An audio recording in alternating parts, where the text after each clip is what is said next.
सभी भक्तों को जय बाबा की। एक बार फिर मैं आप सभी भक्तों के समक्ष उपस्थित हुआ हूँ भक्ति सागर पंचद्वार बराड़ा धाम चैनल के माध्यम से। आप लोग देख रहे होंगे कि इस दुनिया में क्या चल रहा है और जो दुनिया में चल रहा है उसका प्रभाव किस प्रकार से हमारे देश में आ रहा है। जिस भी देश में आप लोग रह रहे हैं उस देश में इस महायुद्ध का प्रभाव क्या आ रहा है आप लोग देख रहे होंगे, समझ रहे होंगे। लेकिन आप लोगों को इससे आगे का प्रभाव जो होने वाला है वह आप लोगों को ना तो दिखाई दे रहा है ना आप समझ पा रहे हो। आप तो सिर्फ इतना समझ रहे हो कि इस दुनिया में युद्ध शुरू हो गया है, विश्व युद्ध शुरू हो गया है, अमेरिका और इजराइल का युद्ध शुरू हो गया है। विश्व युद्ध सिर्फ आप लोग कहते हो, किसी दूसरे के इंसान से मुख का सुना हुआ बताते हो कि विश्व युद्ध शुरू हो गया है, लेकिन विश्व युद्ध कहते किससे हैं क्या आप लोग यह जानते हो? विश्व युद्ध से आपके जीवन में नुकसान किस किस प्रकार से होगा क्या यह आप लोग जानते हो? तो आप लोगों को पता होना चाहिए कि जब आप दुनिया में रह रहे हो, जब आप लोगों के आंखों के सामने विश्व युद्ध हो रहा है, तो इस विश्व युद्ध में किसको फायदा होगा, किसको नुकसान होगा, यह भी आप लोगों को पता होना चाहिए। ऐसे तो विश्व युद्ध हो भी जाएगा, किसको फायदा हुआ किसको नुकसान हुआ आप लोगों को पता ही नहीं लगेगा, समझ में ही नहीं आएगा। तो फायदा क्या आप लोगों के दुनिया में रहने का? दुनिया में हर इंसान को पता होना चाहिए कि विश्व युद्ध होने से क्या फायदा होता है, क्या नुकसान होता है और किसको किसको फायदा होता है, किसको किसको नुकसान होता है। आप लोग तो समझ रहे होंगे कि जो 2 देश 4 देश या जो भी देश के राजा लड़ेंगे आपस में विश्व युद्ध, तो उसमें एक विजेता घोषित होगा, उसको फायदा होगा, बाकी सबको नुकसान ही नुकसान होगा। लेकिन विश्व में रहने वाले जो लोग हैं उनके साथ क्या होगा? आप लोगों ने कभी सोचा ही इस बात पर? आपने कभी मंथन किया कि दुनिया में हम इंसान ही तो रहते हैं, जीव जंतु प्राणी ही तो रहते हैं, लेकिन जीव जंतु प्राणी तो चलो अज्ञान है, अबोध है, उनका हमारी भाषा से कोई मैच नहीं है। हम इंसानों की सभी भाषाओं से मैच है। अगर नहीं मैच होता है तो हम मैच कर लेते हैं। इंग्लिश में कोई बोलता है तो इंग्लिश को हिंदी में कन्वर्ट कर लेते हैं, अन्य किसी भाषा में कोई बोलता है तो उससे इससे जो है कन्वर्ट करके हम मैच निकाल लेते हैं, समझ जाते हैं, जान जाते हैं। लेकिन आप लोगों ने यह नहीं देखा कि विश्व युद्ध में जो विनाश की कहानी लिखी जाएगी, किसके जीवन में लिखी जाएगी, कब लिखी जाएगी, कैसे लिखी जाएगी और क्यों लिखी जाएगी, यह भी आप लोगों को नहीं पता। जैसे कहते हैं ना कि दुनिया में 2 प्रकार के ही इंसान रहते हैं, एक अच्छे होते हैं, एक बुरे होते हैं। तो वैसे ही जो ये विश्व युद्ध हो रहा है, क्यों हो रहा है जानते हो आप लोग? एक अच्छे के लिए और एक बुरे के लिए। अच्छे के लिए मतलब सब ये होता है कि विश्व युद्ध जो निर्णायक होता है उसमें एक ही विजेता होता है। तो जो विजेता होता है वह कौन होता है जानते हो आप लोग? जो सत्य के मार्ग पर चलता है, जो शिव की शरण में रहता है, वही विजेता होता है। अब आप लोग कह रहे होंगे, अपने मन में सोच रहे होंगे, आप लोगों के तो मन में लड्डू फूट रहे होंगे, मोदी जी के लिए फूट रहे होंगे कि मोदी जी भारत विश्व विजेता बनेगा, तो मोदी जी कल्कि हैं, मोदी जी सत्य के मार्ग पर चल रहे हैं। आप यही समझ रहे होंगे, लेकिन इससे विपरीत भी कुछ हो सकता है। जैसे कहते हैं ना कि अगर युद्ध हो रहा है तो उस युद्ध की सेना की कमान संभालने वाला कोई तो होता है, और जो कमान संभालता है उससे ऊपर भी तो कोई होता है। देश का राजा आदेश देता है और आगे उस सेना की कमान को संभालने वाला इंसान सेना को आदेश देता है कि युद्ध शुरू करो। तो वैसे ही अगर भारत देश विश्व विजेता बनेगा सत्य के मार्ग पर चलेगा, तो सत्य के मार्ग पर कौन चलाएगा?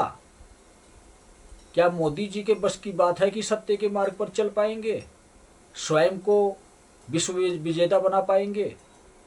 आप लोगों ने देखा होगा कि मोदी जी का कार्यकाल ये तीसरा कार्यकाल है, लेकिन जो इंसान धर्म और निष्ठा के साथ कार्य करता है वही इंसान सर्वमहान कहलाता है। मोदी जी के अंदर यह कला है धर्म और निष्ठा के साथ कार्य करने की, लेकिन उसके साथ साथ अनेकों बुराइयां भी हैं। इंसान जब तक अपने आप को सत्य का प्रतीक नहीं बना लेता है तब तक ना तो वह विश्व विजेता बन सकता है और ना ही किसी को विश्व विजेता बना सकता है। यह सामर्थ्य फिर है तो किसमें है? कौन हमारे भारत देश में ऐसा इंसान है जो मोदी जी को विश्व विजेता बनाएगा, भारत देश को विश्व विजेता बनाएगा और इसके बाद राजतंत्र का आरंभ हो जाएगा? राजतंत्र का आरंभ होगा, यह वोट डालने वाला सिस्टम खत्म हो जाएगा और वह जो राजतंत्र का निर्माण होगा तो वह सिर्फ एक देश के लिए नहीं रहेगा। विश्व विजेता का मतलब ही होता है कि पूरी दुनिया पे राज करना, पूरी दुनिया पर अपनी हुकूमत चलाना। और आप लोग सोचते होंगे कि मोदी जी हुकूमत चलाएंगे पूरी दुनिया पर, तो मैं आप लोगों को कभी यह नहीं कहूँगा कि आप लोग यह समझो कि मोदी जी हुकूमत चलाएंगे। हुकूमत किसकी चलती है? एक बार नहीं, आपको 1000 बार यही बात कहता हूँ कि जो इंसान सत्य का प्रतीक होता है, जो इंसान सत्य के मार्ग पर चलता है, वही इंसान विश्व विजेता कहलाता है। उसी की हुकूमत पूरे विश्व पर चलती है। तो आप लोग सोचते रहो, समझते रहो, ढूंढते रहो दुनिया में ऐसा इंसान है तो कौन है, और है भी तो कहाँ है जो हमें दिखाई नहीं देता है। अब दिखाई देने के ऊपर थोड़ा सा मैं आपको हिंट देता हूँ, आप ढूंढना शुरू कर दोगे, मुझे पता है कि वह इंसान कौन है। लेकिन आप इतना याद रखना कि अगर आपके अंदर छल कपट और स्वार्थ है, आपका जीवन स्वार्थी है, आप सत्य के मार्ग पर नहीं चलते हो, शिव की शरण में नहीं रहते हो, तो आप कभी भी उस इंसान को ना तो ढूंढ पाओगे, ना उस इंसान तक पहुंच पाओगे, क्योंकि आपको जाना ही कहीं और है। आप असत्य की दुनिया में अपना जीवन व्यतीत कर रहे हो। इस कलयुग में रहकर कलयुगी इंसानों की भांति अपना आचरण कर रहे हो। कलयुगी इंसान किसे कहते हैं जानते हो आप लोग? राक्षसों का स्वभाव रखने वाला इंसान ही कलयुगी इंसान कहलाता है। और इस प्रकार के राक्षस किसके दुश्मन है जानते हो आप लोग? कल्कि के दुश्मन है। और इस प्रकार के इंसानों को ना कल्कि नजर आएंगे, ना काल पुरुष नजर आएंगे, ना तो कोई देवी देवता नजर आएंगे, ना कोई भगवान नजर आएंगे। कोई भी ऐसा इंसान नजर ही नहीं आएगा जो सच्चा इंसान होगा, जो सत्य सनातन धर्म की स्थापना के लिए कार्य करता होगा। अधर्मी इंसान को भगवान कभी नजर नहीं आते हैं। यह बात आप लोग भली भांति जानते हो कि जो इंसान अधर्मी होता है उसको भगवान कभी नजर नहीं आते हैं। भगवान अपने भक्तों को ही सिर्फ दर्शन देते हैं।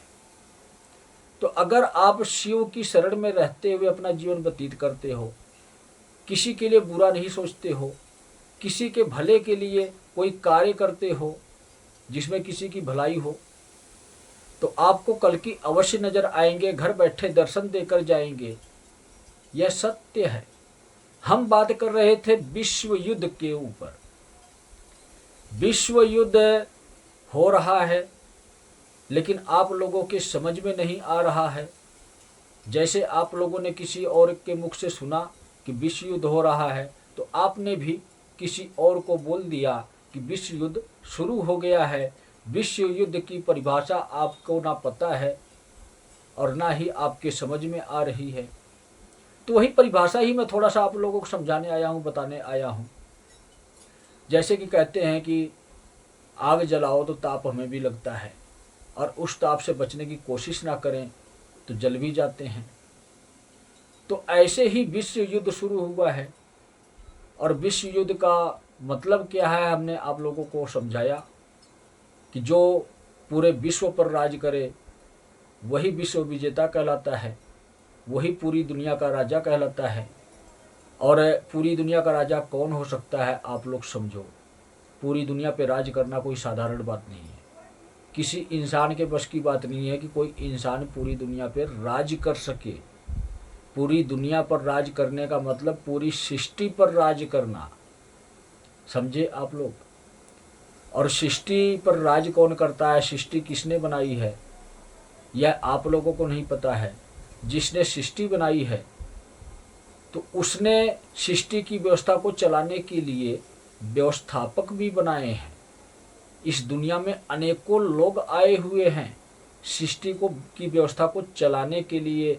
और उस व्यवस्था का जब हम इंसान खंडन करते हैं, जो व्यवस्था हमें बनाकर दी गई है उन व्यवस्थापकों के माध्यम से, उस व्यवस्था का जब हम खंडन करते हैं, उससे विपरीत हम कार्य करते हैं, तब हम कहलाते हैं कलयुगी इंसान, तब हम कहलाते हैं बुरे इंसान।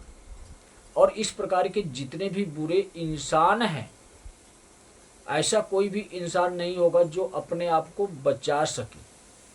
हाँ, इतना मैं ज़रूर कहूँगा कि सिर्फ मैं आप लोगों को यह सुझाव और सलाह दूंगा कि समय शेष बचा है।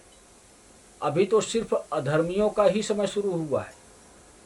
जो अधर्मी इंसान हैं वो मरना शुरू हो चुके हैं, लेकिन जो भटके हुए इंसान हैं, जो अंधभक्त हैं, जो अज्ञानतावश इस कलयुग के नियमों के आधार पर अपना जीवन व्यतीत कर रहे हैं, जो यह समझ रहे हैं कि यह दुनिया बनाई हुई जैसी है वैसे ही रहेगी, इस दुनिया में जिस प्रकार की सुख सुविधा है उस प्रकार की सुख सुविधा हमें ऐसे ही मिलती रहेगी। तो यह तो अभी आप लोगों को ट्रेलर दिखाया गया है विश्व युद्ध के आधार पर, क्योंकि कार्य तीव्रता से करते हैं शिव। जिस तरफ नज़र घुमाते हैं तो उस तरफ से अधर्म का सफाया कर देते हैं। और नज़र उनकी पड़ी है तो कहाँ पड़ी है, सबसे पहले नज़र उनकी राक्षसों पर पड़ी है। कौन से राक्षस जानते हो आप लोग? उस राक्षस को ना आप लोग समझ लेना कि जो कभी कभी सपने में दिखाई देते हैं या कभी कभी अंधेरे में दिखाई देते हैं। जो असली वाले राक्षस इस पृथ्वी पर हैं, सबसे पहले नज़र उधर ही पड़ी है शिव की। इसलिए ये विश्व युद्ध शुरू हुआ है। और वह आप लोग कहोगे कि हमारे भारत देश से बाहर जो देश हैं, अन्य देश हैं, जो मिडल ईस्ट है या अन्य कोई भी अंग्रेज़ों का देश है, ईसाइयों का देश है, मुसलमानों का देश है, तो वह राक्षस हैं। यही तो सत्य है, यही सत्य आप लोगों को पता नहीं है। आप लोगों ने मेरी अनेकों वीडियो देखी होंगी, राक्षसों के आधार पर वीडियो बनाई हुई है, चैनल पर जाओगे तो आपको समझ में आ जाएगा। लेकिन राक्षस हैं तो कैसे हैं, वह भी आपको थोड़ी सी परिभाषा बताऊंगा बस। कहते हैं ना, जो इंसान सादगी भरा जीवन अपना व्यतीत करता है, जो सत्य के मार्ग पर चलता है, जो स्वयं पे भरोसा रखता है, वही इंसान ही इंसान कहलाता है। अगर आप सोचते हो कि मेरा काम कोई और करेगा, जो मेरे स्वयं के कर्तव्य हैं, जो मेरे इस शरीर के फायदे के लिए कार्य है, वह कार्य जब आप किसी और से करवाने की कोशिश करते हो तो आप नियमों का उल्लंघन करते हो। प्रकृति के मालिक जो हैं शिव हैं, और उस शिव ने प्रकृति की व्यवस्था को चलाने के लिए व्यवस्थापक इस पृथ्वी पर बिठा रखे हैं, उनको अपने पद पर विराजमान कर रखे हैं। जैसे आप मोदी जी को कहते हो ना कि हाँ, मोदी जी की टीम में योगी जी बहुत अच्छे हैं, ये बहुत अच्छे हैं, वो बहुत अच्छे हैं। जो इंसान सच्चा होता है वही इंसान अच्छा होता है। टीम में रहने से कुछ नहीं होता है। नेता मंत्री सब अपने पद को संभाल रहे हैं और कलयुग के हिसाब से अपना जीवन जी करके आपको दिखा रहे हैं कि आप भी ऐसे ही अपना जीवन जियो। मतलब ये कि मैं नेता मंत्री के पद पर हूँ, और इस प्रकार से काम करता हूँ, इस प्रकार से जनता को ही लूट कर खाता हूँ। तुम भी नेता मंत्री कभी बनना तो ऐसे ही करना। अनेकों प्रक्रिया होती है नेता मंत्रियों की, का क्या कहना। हम कभी स्पेशल वीडियो बनाएंगे तो एक पद को लेकर आपको पूरी व्याख्या समझाएंगे कि किस प्रकार से इस जनता को ही लूट कर नेता मंत्री खाते हैं। यह कलयुग के नेता मंत्री हैं। कोई भी नेता मंत्री हो, किसी भी दल के नेता मंत्री हो, किसी भी पार्टी के नेता मंत्री हो, नेता मंत्रियों का काम ही यही हो गया है कि आपको पहले लूट कर खाना, इसके बाद दुनिया में दिखाना कि हमने तुम्हारे लिए ये किया, लेकिन तुमसे कितना घसीट लिया, तुमसे कितना लूट लिया, तुमको समझ में नहीं आएगा क्योंकि तुम कलयुगी इंसान हो। लेकिन फिर भी थोड़ा सा आप लोगों को हिंट दे देता हूँ।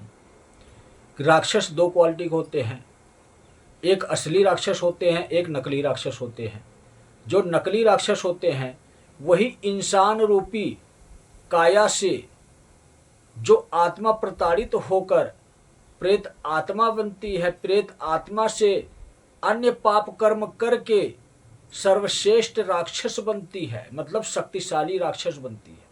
वही कलयुग की सेना कहलाती है। और कलयुग में जितने भी इंसानों की मृत्यु हुई है आज तक, सिर्फ नाम जप वालों को मुक्ति मिली है।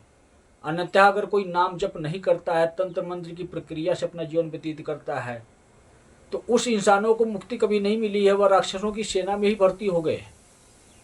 तो यह कलयुगी राक्षस, कली की सेना के राक्षस हम इंसानों के अंदर रहते हैं और हम इंसानों से बाहर भी रहते हैं। इस दुनिया में कली राक्षस के सेना के ही इस पृथ्वी लोक पर आपको राक्षस मिलेंगे। लेकिन असली राक्षस होते हैं नंदी के क्वालिटी के। शिवगढ़ में ही नंदी भी आते हैं, शिवगढ़ में ही अनेकों राक्षस से लेकर महाराक्षस भी आते हैं, लेकिन वह शिव के साथ चलते हैं। जानते हो क्यों? पिछली वीडियो में हमने आप लोगों को यह बताया कि शिव राक्षस नहीं है, महाराक्षस है।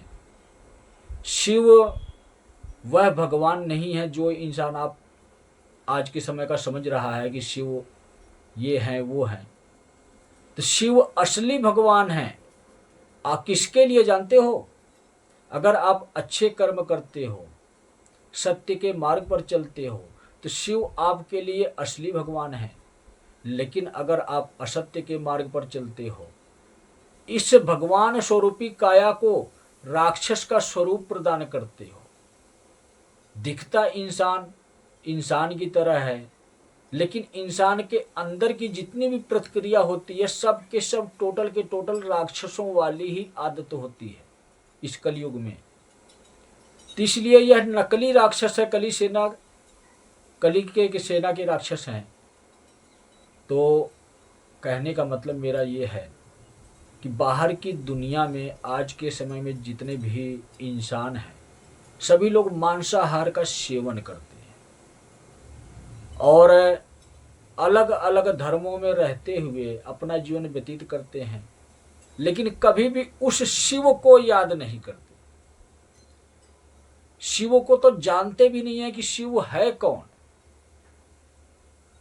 इसीलिए वह महाराक्षस हैं। इसीलिए जब वो आज के समय में अनाज का परित्याग कर दिए हैं, मांस का अपने जीवन में धारण कर लिए हैं, तो इसीलिए ही तो शिव ने पहली अपनी दृष्टि उधर ही डाल ली और उन इंसानों के लिए, उन राक्षसों के लिए महाराक्षस बन गए, असली राक्षस बन गए। शिव ने इंसानों का निर्माण किया, शिव ने राक्षसों का निर्माण किया, शिव ने देवी देवताओं का निर्माण किया। हम इंसान ही एक ऐसे हैं जो देवी देवता बनते हैं, जो राक्षस बनते हैं। समझो, आप लोग गहराई से समझो। आप बुराइयों को धारण करते हैं तब भी आपका जीवन नहीं चलता है, क्योंकि आप भगवान के भक्त से राक्षस बनने की प्रक्रिया में शामिल होते हैं। अच्छाइयों को अपने अंदर धारण करते हो तो आपका स्वरूप भगवान का स्वरूप बनता है। बुराइयों को धारण करते हो तो राक्षस का स्वरूप बनता है, अच्छाइयों को धारण करते हो तो भगवान का स्वरूप आपका बनता है। लेकिन भगवान कहाँ से आए हैं? उसी शिव ने बनाए हैं। शिव की शक्तियों से ही, शिव की ऊर्जा से ही पूरी दुनिया का संचालन हो रहा है। और आज इस सृष्टि में इतना विनाश की लीला की कहानी लिखी जा रही है, तो क्यों लिखी जा रही है? अधर्मियों को मिटाया जा रहा है। जो इंसान यह भूल गया है कि मैं इंसान हूँ, मेरे जीवन में भगवान का भी कोई रोल है, मेरे अंदर आत्मा है, तो वो आत्मा है क्या, दिखती क्यों नहीं है? जैसे आत्मा नहीं दिखती है वैसे भगवान नहीं दिखता है, लेकिन भगवान ही हमें चला रहा है, हमसे ऊपर भी कोई है। जो इंसान यह भूल गया है वह इंसान अधर्मी है, और जो यह नियम भूल गया है वही इंसान तो मांसाहार का सेवन करेगा, वही इंसान तो किसी गरीब को सताएगा, अन्य प्रक्रिया से किसी को लूट कर खाएगा। बुरे इंसान वही होते हैं जो इंसानियत को नष्ट करने के लिए, एक राक्षस की सेना में शामिल होने के लिए अपने जीवन को ही राक्षसी बना देते हैं। तो उन राक्षसों के लिए शिव महाराक्षस बन चुके हैं और शिव का आदेश आ गया है। जैसे आपके देश में मोदी से नीचे नेता मंत्री पदाधिकारी हैं कार्यभार को संभालने के लिए, वैसे ही शिव के भी इस पृथ्वी पर अनेकों पदाधिकारी हैं, अनेकों कार्यभार को संभालने वाले हैं, और वह पदाधिकारी व कार्यभार संभालने वाले काल पुरुष की सेना कहलाती है।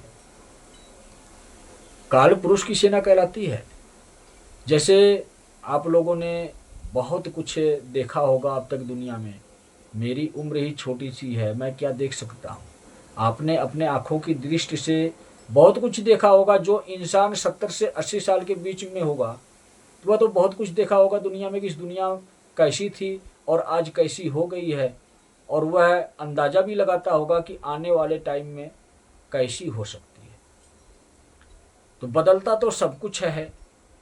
अधर्म आया है आपके अंदर तो अधर्म का नाश करने वाला भी आया है इस पृथ्वी पर। जब जब दुनिया में अधर्म की स्थापना हुई है, तब तब इस दुनिया में से अधर्म को मिटाने के लिए कोई ना कोई दैविक शक्ति, कोई ना कोई दैविक ऊर्जा पृथ्वी पर अवतरित होती है और इंसान के स्वरूप में अवतरित होती है, और इस इंसान के स्वरूप में ही धर्म को पुनः स्थापित करती है, अधर्म को हमेशा के लिए नष्ट करती है, और उसके बाद वह शक्ति वापिस चली जाती है। तो ऐसा क्यों होता है? वही शिव ही तो भेजते हैं कि जाओ पृथ्वी पर सिर्फ इंसान रहते हैं, और यह इंसान सर्व महान इंसान बनने की बजाय अन्य रास्ते पर चल रहे हैं, क्योंकि इनकी दुनिया ही अन्य है। जैसे कि सतयुग, त्रेता युग, द्वापर युग की दुनिया वो अलग दुनिया थी, लेकिन यह कलयुग की दुनिया अन्य दुनिया है। मतलब भगवान से दूर की दुनिया है, जिस पर नज़र भगवान की तो पड़ती है, लेकिन कुछ कर नहीं सकते हैं। क्यों नहीं कर सकते हैं? वरदान देकर विवश हैं वही शिव। कलयुग को वरदान स्वरूप में राक्षसों को दे दिया गया है, शिव ने दिया है।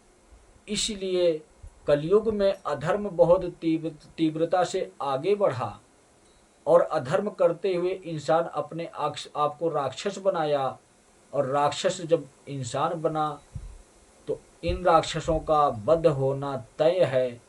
अब वह युद्ध नहीं, महायुद्ध शुरू हो चुका है। जो हमने आप लोगों को समय बताया था कि 13 मार्च को दुनिया 2 भाग में बट जाएगी। मतलब विश्व युद्ध की तैयारी पूरी हो जाएगी। हर न्यूज चैनल पर आपको एक ही खबर मिलेगी कि अब क्या होगा दुनिया का, अब दुनिया कैसे बचेगी। ईरान तो जिद पर अड़ गया है और अमेरिका का दिमाग नहीं काम कर रहा है। दुनिया बचेगी तो कैसे बचेगी। ईरान तो कहता है कि मैं युद्ध लड़ूंगा, और युद्ध खत्म करना चाहते हो तो पहले मेरी गुलामी करो। यह गुलामी के बराबर ही है। जो शर्तें ईरान ने अमेरिका के प्रति रखी है, तो एक राजा को गुलाम बनाने की भांति ही रखी है कि एक विश्व का राजा मेरे सामने झुक जाए। यही न्यूज पूरी दुनिया में चल रही है, यही न्यूज हर सोशल मीडिया पर चल रही है, यही न्यूज हर न्यूज चैनल पर चल रही है कि अब युद्ध रुकने वाला नहीं है। दुनिया दो भाग में बंट चुकी है। विश्व युद्ध होगा ये, और यही विश्व युद्ध महायुद्ध का स्वरूप लेगा, जिसमें पूरी दुनिया नष्ट हो जाएगी। तो यहाँ पर वही बात आ गई। हमने आप लोगों को अंतर समझा दिया कि इंसान कितने प्रकार के हैं दुनिया में। आप लोग यह ना देखो कि यह इंसान अंग्रेज है या बंगाली है, और यह इंसान रूसी है या पाकिस्तानी है। इंसान सिर्फ इंसान है। इंसान में क्वालिटी दो है, एक अच्छा इंसान है, एक बुरा इंसान है। बुराई वाली दुनिया नष्ट की जा रही है। अगर आपके देश में मांसाहार पर आश्रित रहते हैं, शाकाहारी भोजन हम पसंद नहीं करते हैं, तो आपके देश का ही नहीं, देश में रहने वाले लोगों का अंत होगा। और जब देश में रहने वाले लोगों का अंत होगा तो देश बचेगा ही नहीं। मतलब साफ है, बिल्कुल स्पष्ट है, क्लियर है कि ऐसा कोई देश नहीं बचेगा जिस देश में मांसाहारी सभी लोग होंगे। जो लोग शाकाहार पर विश्वास रखते हैं और साकार पर विश्वास रखते हैं, मतलब आप साकार रूप में हो, आप अपने आप पर विश्वास रखते हो और अपने साकार स्वरूपी निराकार जो स्वरूप है अपनी आत्मा का, आपके अंदर आत्मा जो है वह निराकार स्वरूप है, उस निराकार पर विश्वास रखते हो। वही निराकार ही साकार रूप में पृथ्वी पर आता है, और आज वही निराकार साकार स्वरूप में आप लोगों को बता रहा है, आप लोगों को समझा रहा है, आप लोगों को दिखा रहा है कि देखो ये दुनिया में क्या हो रहा है। अधर्मियों का सर्वनाश हो रहा है, भक्तों का कल्याण हो रहा है, और यह कल्याण हर एक इंसान का नहीं होगा। जो सच्चा होगा, जो मन का अच्छा होगा, जो शिव की शरण में रहता होगा, वही तो बच पाएगा इस विश्व युद्ध में, इस महायुद्ध में, चाहे वह किसी भी देश में क्यों ना हो। अब संकेत स्वरूप में आप लोगों को मैं समझा दिया कि किस प्रकार के लोग बचेंगे, कौन सा देश बचेगा, कौन सा देश नहीं बचेगा। आप सोचते रहो, आकलन लगाते रहो, अपनी गणना करते रहो कि किस देश में किस प्रकार के लोग हैं, कौन बच सकता है। यह रणनीति कल्कि की है, आपके समझ में नहीं आएगा। अगर भारत विश्व विजेता बनेगा तो कुछ ना कुछ तो भारत को करना पड़ेगा। आज भारत देश में अधर्म के माध्यम से ऐसे ऐसे कार्य किए जाते हैं जिसकी परिकल्पना भी करना बहुत मुश्किल हो गया है। भगवान सिर्फ एक ही बात कहते हैं कि तू मुझे याद रख, मेरा तुझसे वास्ता है, दुनिया से वास्ता नहीं, दुनिया में रहने वाले इंसानों से वास्ता नहीं है। भगवान यह कहते हैं और हर एक इंसान को कहते हैं। इंसान स्वरूप में जितनी भी काया इस पृथ्वी पर है, हर एक इंसान को कहते हैं, लेकिन आज वही इंसान अपनी मनमानी कर रहा है। मनमानी का ही नतीजा तो है जो सभी इंसानों को भुगतना पड़ेगा। इंसान ही तो मनमानी कर रहा है। शैतान जो आपके अंदर है, राक्षस स्वरूपी, आपके अंदर कलयुगी शक्तियां प्रभाव दिखाती हैं, तो वह राक्षसों स्वरूपी, काया स्वरूपी इंसान का शरीर जो है यह विपरीत दिशा में कार्य करता है क्योंकि हमारा दिमाग ये शैतान का दिमाग हो जाता है, एक राक्षस का दिमाग हो जाता है, तो हमारा शरीर विपरीत दिशा में कार्य करता है। जैसे कि अन्य देशों के हिसाब से आप आकलन करो तो किस देश में क्या हो रहा है, कौन क्या फैसला ले रहा है, किसी के पास सोचने समझने की शक्ति नहीं है। इस विनाश की लीला को किसी के पास रोकने के लिए सामर्थ्य नहीं है। हर कोई विपरीत दिशा में चलेगा क्योंकि जब विपरीत सोच है तो विपरीत कार्य भी होंगे। जब हमारे कार्य भी विपरीत होंगे तो परिणाम भी विपरीत ही होगा, हमें नुकसान पहुंचाने वाला ही परिणाम आएगा। इस विश्व युद्ध में जो परिणाम आने वाला है वह अधर्मियों के लिए, उनके नुकसान के लिए परिणाम आने वाला है, और वह परिणाम अनेकों स्वरूप में आएगा, आपके जीवन में आएगा। युद्ध का असर तो आपको ही दिखेगा, लेकिन जब आपको दिखेगा तो उस वक्त, उस समय पर आप संभल नहीं पाओगे। जो भारतीय हैं, खास करके मेरे संदेश भारतीय इंसानों के लिए है।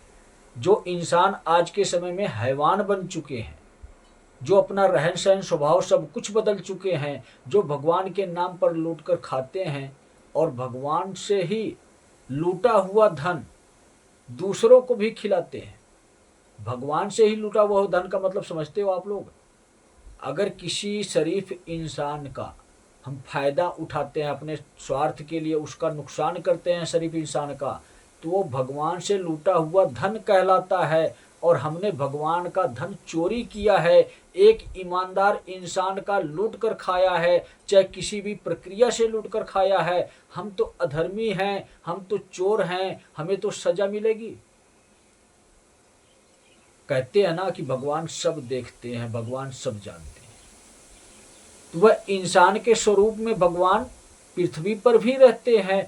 आप नहीं जानते हो कि वह भगवान कौन है, किस स्वरूप में है। पृथ्वी पर जो सच्चे इंसान होते हैं उसके शरीर में परमात्मा की शक्ति उस इंसान का कार्य पूर्ण करने के लिए समय समय पर आती है। अब इस बात को ना मैं प्रमाणित कर सकता हूँ और ना ही आप समझ सकते हो, क्योंकि आपके पास कलयुग की आंखें हैं। आप कहोगे दिखाओ, जब आप अपनी आत्मा नहीं दिखा सकते हो तो मैं परमात्मा को आपको कैसे दिखा सकता हूँ? आपके पास कलयुग की आंखें हैं, आपके पास दिव्य दृष्टि नहीं है, आपके पास सतयुग की आंखें नहीं हैं, आप नहीं देख सकते। जब भगवान को नहीं देख सकते हो, आपके अंदर यह क्षमता नहीं है, तो इतना मैं जरूर कहूँगा कि मैं आपको शैतान के दर्शन करवा सकता हूँ, उस राक्षस के दर्शन करवा सकता हूँ जो आपके लिए महाराक्षस बनकर आया है, आपके जीवन को बर्बाद करने के लिए आया है, जिसका नाम है शिव।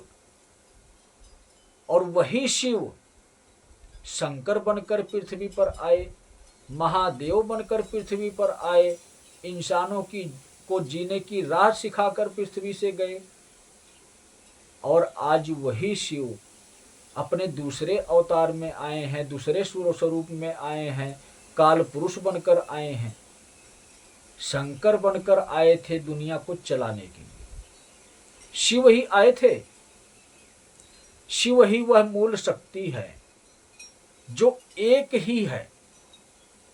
और वही मूल शक्ति जब दो होती है तो जानते हो, दुनिया को संदेश देने के लिए दो होती है। युग शुरू होने से पहले वह शिव शंकर और पार्वती बनकर पृथ्वी पर आए थे, दुनिया वालों को रास्ता दिखाए थे। आज वही शिव इस कलयुग में, इस आखिरी युग में काल पुरुष बनकर आ रहे हैं।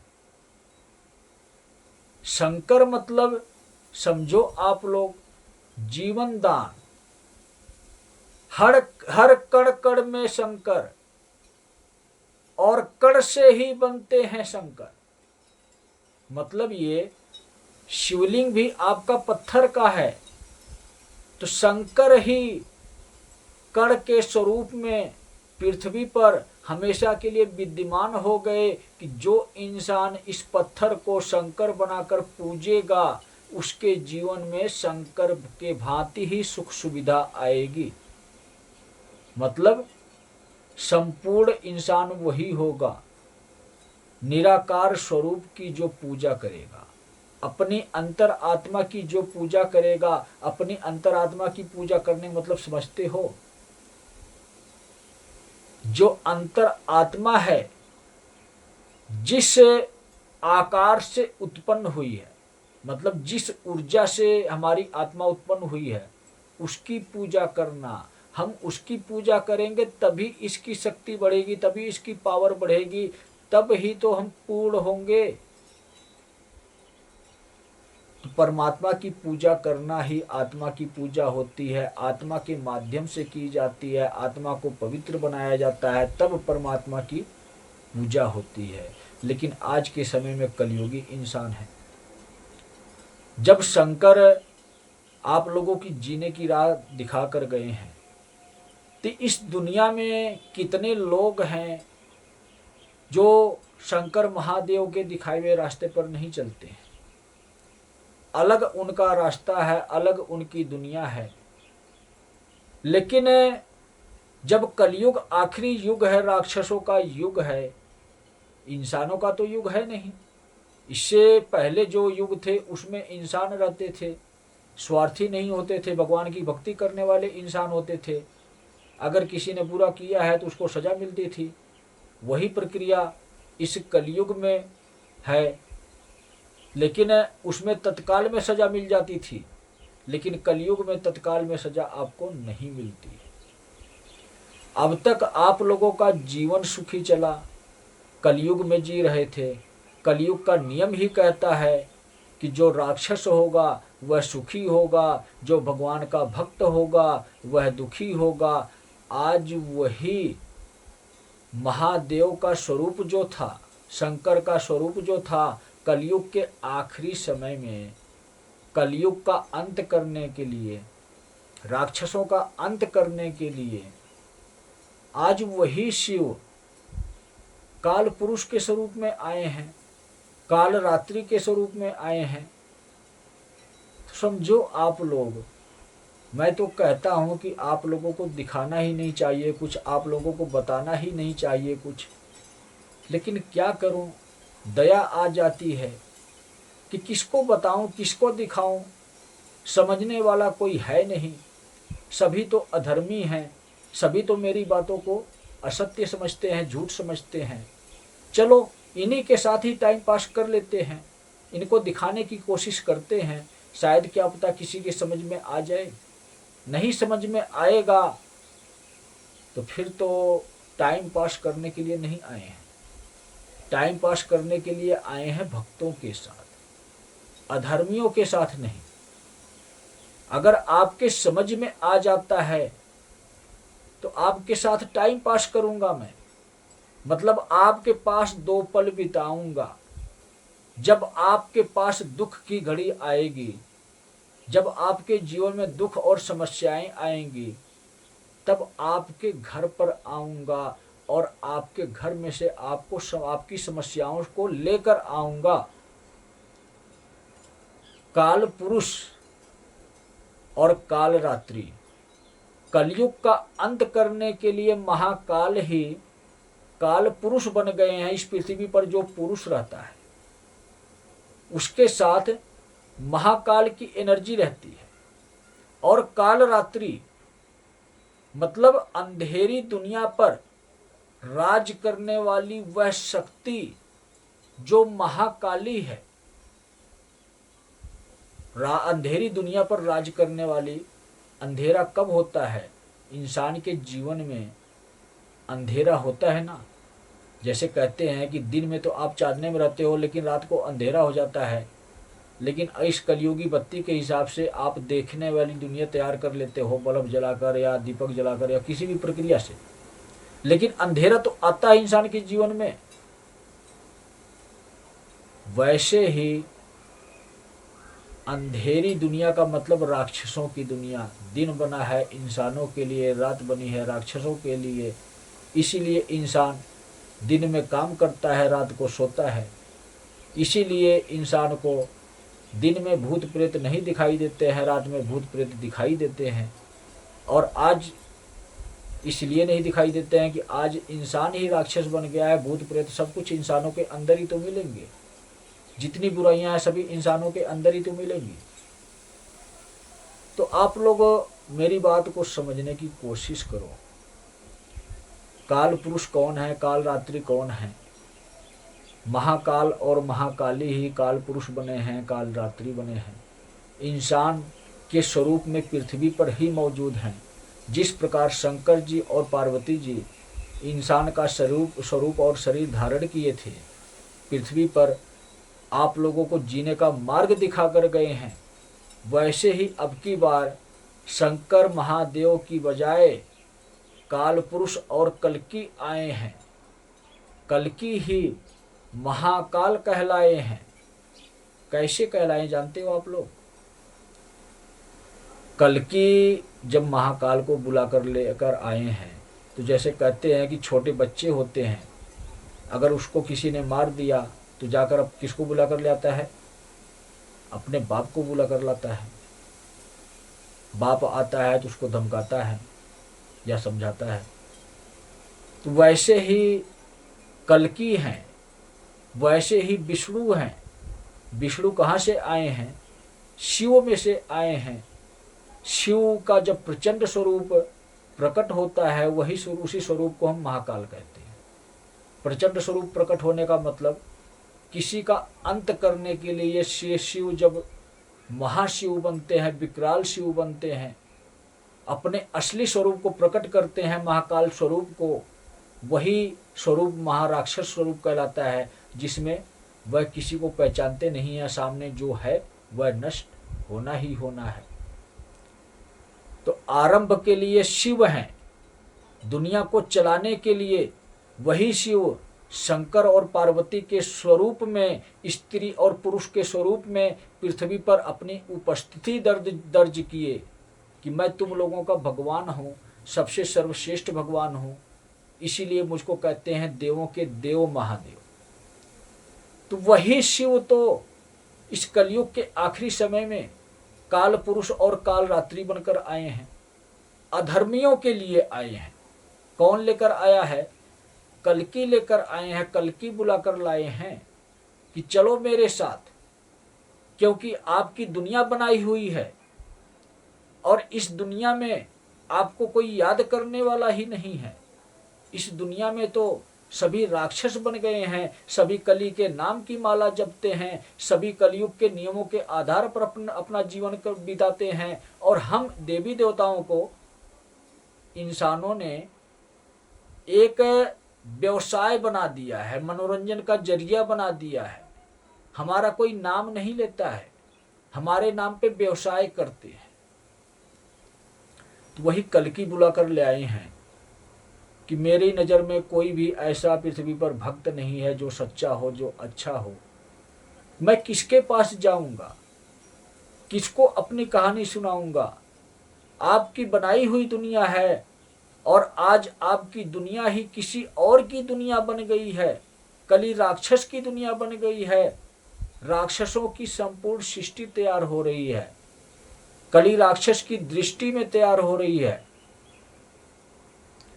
तो महादेव का स्वरूप ही काल पुरुष का स्वरूप कहलाया है। महाकाली का स्वरूप ही पार्वती का स्वरूप कहलाया है। समझो आप लोग, शिव ही वो एनर्जी हैं, वो पावर हैं जो निराकार स्वरूप में है। और शिव ने ही साकार स्वरूप धारण किया है, इस पृथ्वी पर धारण किया है, स्त्री पुरुष के स्वरूप में धारण किया है, शंकर जी और पार्वती जी के स्वरूप में धारण किया है, दुनिया को एक रास्ता दिखाने के लिए धारण किया है। उसी प्रकार काल पुरुष और काल रात्रि आए हैं, अधर्म की दुनिया को मिटाने आए हैं। कलयुग एक श्रापित युग है। शिव के तीनों स्वरूप ब्रह्मा विष्णु महेश की जो प्रारूप हैं, तीन युग उस तीनों स्वरूप और तीनों युग से अलग युग यह कलयुग स्वर्ग लोक की जगह राक्षसों को यह पृथ्वी लोक दिया गया है, जहाँ पर इंसान अपने कर्म से भगवान बनता है, इंसान अपने कर्म से शैतान बनता है। तो राक्षसों को जब मिल गया तो दुनिया चलेगी कैसे, दुनिया बदलेगी कैसे? दुनिया बदलने की बजाय दुनिया ही ये कलयुग की हो गई, इंसान ही ये राक्षस बन गए। इसलिए शिव ने अपना महाकाल स्वरूप धारण किया, अपना महाकाली स्वरूप धारण किया और इस पृथ्वी पर काल पुरुष और काल रात्रि बनकर अपनी उपस्थिति दर्ज कराई कि अब मैं खुद करूंगा अधर्म की दुनिया का सर्वनाश। और जब शिव आ गए हैं पृथ्वी पर, अपने विकराल स्वरूप में आ गए हैं, स्त्री और पुरुष के स्वरूप में आ गए हैं, इस पृथ्वी पर अवतरित हो गए हैं, तो इस दुनिया में कौन राज्य करेगा? आप लोग सोच सकते हो, समझ सकते हो। आप लोग फैसला करो, आप लोग मंथन करो कि मोदी जी पूरी दुनिया के राजा होंगे कि कौन राजा होंगे? मोदी जी कर रहे हैं या कौन कर रहा है? आप लोग सोचो, समझो, विचार करो। अगर आप लोग सत्य के मार्ग पर चलोगे तो आप लोगों को सब कुछ दिखाई देगा कि कौन कर रहा है। ये सब जो दुनिया में परिवर्तन आ रहा है, तो यह कौन कर रहा है? अधर्मियों का अंत होगा तो वह कौन करेगा? और वह अंत निकट है। विश्व युद्ध शुरू हो चुका है, आपके जीवन का भी युद्ध शुरू होने वाला है। जब विश्व युद्ध होगा, अनेकों परेशानियां आपके जीवन में भी आएगी। विश्व युद्ध बाहर हो रहा है, लेकिन भारत देश में अमन और शांति चल रही है। अभी तो काल पुरुष की नजर ही बाहर पड़ी है। काल पुरुष वह महाकाल है जो अधर्मियों के लिए काल है। अब आप लोगों को संकेत सिर्फ यही समझाया जा रहा है स्पष्ट शब्दों में कि अगर आप भारतीय हो तो आपकी किस्मत अच्छी है जो आपको यह अवसर मिल रहा है, अपने जीवन को बदलने का अवसर मिल रहा है। नहीं तो आप यह देखो बाहर की दुनिया में क्या हो रहा है, उनका अपना जीवन नष्ट करने का अवसर मिल रहा है, जीवन को बचाने का अवसर नहीं मिल रहा है। जब किसी देश में मिसाइल बम या कुछ भी प्रक्रिया ऐसी गतिविधि होती है तो इंसान भागता ही है, छिपता ही है, लेकिन फिर भी कहीं अपने आप को सुरक्षित नहीं नजर देख पाता है कि हाँ मैं सुरक्षित हूँ। तो आप इंडियन हो, आप भारतीय हो, तो आप किस्मत वाले हो। आपकी किस्मत में यह है कि आप तक वीडियो पहुंच रही है। अगर अपनी किस्मत बनाना चाहते हो तो सत्य के मार्ग पर वापस आ जाओ, शिव की शरण में वापस आ जाओ। अन्यथा जैसे बाहर मर रहे हैं वैसे ही तुम भी मर जाओगे। वह युद्ध में मर रहे हैं और तुम्हें गृह युद्ध में मरवा देंगे। मतलब ये कि भारत देश में भी युद्ध चलेगा, इंसानों का युद्ध चलेगा, बच नहीं पाओगे। छटैया तो हर जगह होगी, काम तो हर जगह चल रहा है ना। इंसानों की छटनी हो रही है, जो सत्य के मार्ग पर चल रहे हैं उनको अलग किया जा रहा है, जो असत्य के मार्ग पर चल रहे हैं उनको अलग किया जा रहा है। सत्य के मार्ग पर चलने का मतलब ये सच्चा इंसान बनना, वही सत्य के मार्ग पर चलता है।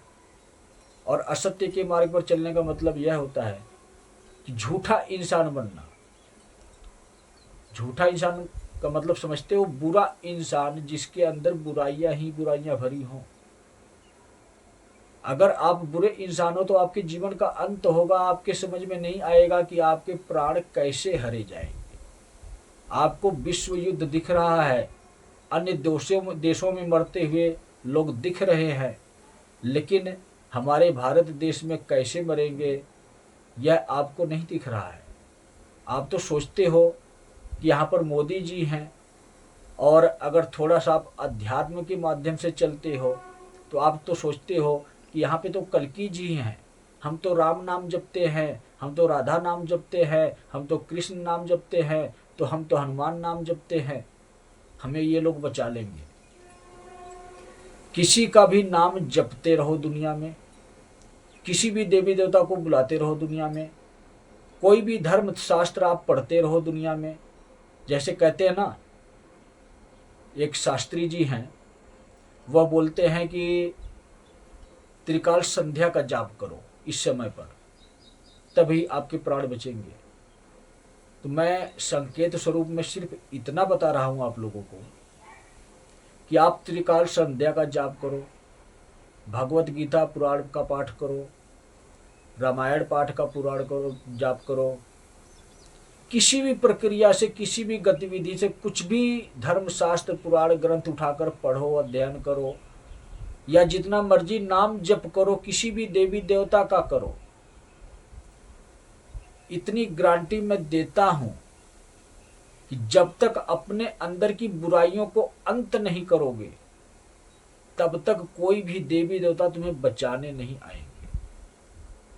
मैं तो ये कहता हूं, अपने आप को सच्चा बनाओ। अपने आप को सच्चा नहीं बनाओगे तो कोई ऐसा देवी देवता इस पृथ्वी पर नहीं है जो आपको सुरक्षा प्रदान कर दे। जानते हो, जब महाकाल आए हैं, शिव का विकराल स्वरूप आया है, किसकी मजाल जो उनके सामने जरा सा चूं भी कर जाए, आपकी सिफारिश उन तक पहुंचाए कि इनको छोड़ दो, ये तो मेरे भक्त हैं। महाकाल और महाकाली आए हैं, काल पुरुष और काल रात्रि बनकर आए हैं, स्त्री और पुरुष के स्वरूप में आए हैं। यह शिव और शक्ति नहीं है, शंकर जी और पार्वती जी नहीं है, यह महाकाल और महाकाली है, जिनके आगे संसार में, इस दुनिया में कोई टिक नहीं पाता है। तो आप लोग बुरे इंसान कहां से टिक पाओगे? इतना समझो आप लोग। संकेत स्वरूप में हमने आपको बता दिया कि अगर आपके अंदर अच्छाई नहीं है, बुराई है, तो आप महादेव के भक्त हों, महाकाल के भक्त हों, महाकाली के भक्त हों, भूल जाओ कि आपको बचाएंगे। जो असली महाकाल और असली महाकाली हैं, वो मेरे अंदर हैं। जानते हो, मेरी इच्छा से महाकाली चलती है, मेरी इच्छा से महाकाल चलते हैं, और उनकी इच्छा से मैं चलता हूं। आप लोगों की इच्छा से नहीं चलता हूं, मैं उनकी इच्छा से चलता हूं, क्योंकि उन्होंने पृथ्वी पर मुझे भेजा है। उन्होंने धर्म को पुनः स्थापित करने की जिम्मेदारी मुझे दी है। मैं आप लोगों को क्या जानूं, क्या समझूं कि आप लोग क्या हो, कौन हो, किस संस्था से हो, किस धर्म से हो, किस जाति से हो। मुझे तो उन्होंने एक ही पहचान दिखाई है कि पृथ्वी पर इंसान रहते हैं और पृथ्वी पर हैवान रहते हैं। इंसानों को सुरक्षा देनी है, हैवानों का अंत करना है। तो मुझे तो इस पृथ्वी पर इंसान तो दिखाई नहीं दे रहे। इस पृथ्वी पर मुझे हैवान ही हैवान नजर आते हैं, और जो कोई हैं भी इंसान थोड़े बहुत, उन हैवानों के बीच में ऐसे दबे पड़े हैं कि वह इंसान भी नहीं नजर आ रहे हैं कि वह इंसान है तो कहाँ है, ढूंढना पड़ रहा है उनको। लेकिन 1 तारीख से, 1 अप्रैल से जो इंसान पृथ्वी पर है, जो सच्चे इंसान हैं, उनको मेरी एनर्जी प्राप्त हो जाएगी, उनको उनके जीवन की सुरक्षा प्राप्त हो जाएगी, क्योंकि 1 तारीख से अधर्मियों को नष्ट करने का मैं कार्य शुरू कर रहा हूं। अपने भारत देश में शुरू कर रहा हूं। विदेश की कार्यप्रणाली आपको दिखाया, विदेश की कार्यप्रणाली आपको दिखाया, लेकिन विदेश की कार्यप्रणाली में क्या हो रहा है यह भी तो आपको ही दिखाया। तो अपने देश में कार्यप्रणाली जो मैं करने जा रहा हूं, जो संभालने जा रहा हूं, वह भी आपको ही दिखाऊंगा कि अपने देश में मैं क्या करूंगा। आपको दिखाऊंगा कि अब ये अपने देश में करने जा रहा हूं, बुरे इंसानों को मारने जा रहा हूं, अच्छे इंसानों को बचाने जा रहा हूं। लेकिन अच्छे बुरे इंसान का जो परिणाम निकलेगा, यह व्याख्या तो अगली वीडियो में ही समझा पाऊंगा आप लोगों को। अब इसमें बताएंगे तो बहुत कहानी लंबी हो जाएगी और वीडियो भी लंबी हो जाएगी, तो आपका जीवन लंबा तो है नहीं जो आप वीडियो देख पाओगे। लंबी वीडियो तो आपको देखने में अच्छा नहीं लगता है, समय नहीं होता है आपके पास, क्योंकि कलयुग तो चाहता ही यही है कि आपके पास अपने लिए समय ना हो, अपने लिए समय आपके पास ना हो, जिससे आपका उद्धार हो सके और अन्य दुनिया के अधर्म के कार्य के लिए आपके पास समय ही समय हो, किसी का बुरा सोचने के लिए समय ही समय हो, अच्छा कार्य करने के लिए समय ही ना हो। आप बड़ी वीडियो इसीलिए नहीं देखते हो, इसीलिए आप ना मेरी बात समझते हो, ना मुझे समझते हो। आप तो यह समझते हो कि यह अधर्मी इंसान है, यह पाखंडी इंसान है, समय का इंतजार करो। अगर मैं छोड़ रखा हूं किसी अधर्मी इंसान को, तो उसके साथ मेरा पर्सनल युद्ध है, इसलिए छोड़ रखा हूं। आपको दिखता नहीं है तो आपको दिखाऊंगा कि मैं कौन हूं, और जब दिखाऊंगा तो आप कहाँ गिरोगे, सोचो, समझो, विचार करो। मैं चेतावनी नहीं देता हूँ, मैं डराता नहीं हूँ, मैं धमकाता नहीं हूँ, मैं बताता हूँ। और जब बताता हूँ तब करके दिखाता हूँ।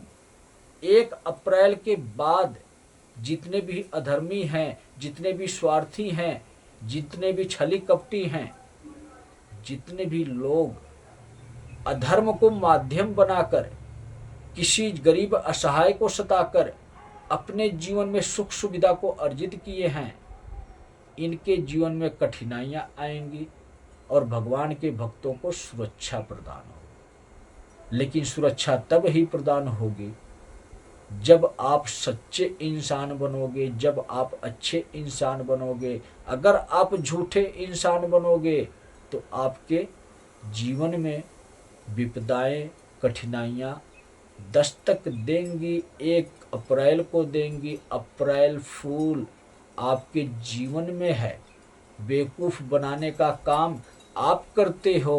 1 अप्रैल को बेवकूफ़ आप बनाते हो, लेकिन 1 अप्रैल को आज वही दिन सत्य का प्रतीक साबित होगा, क्योंकि 1 अप्रैल को मैं आपके जीवन की किताब खोलूंगा। तो सभी भक्तों को जय बाबा की।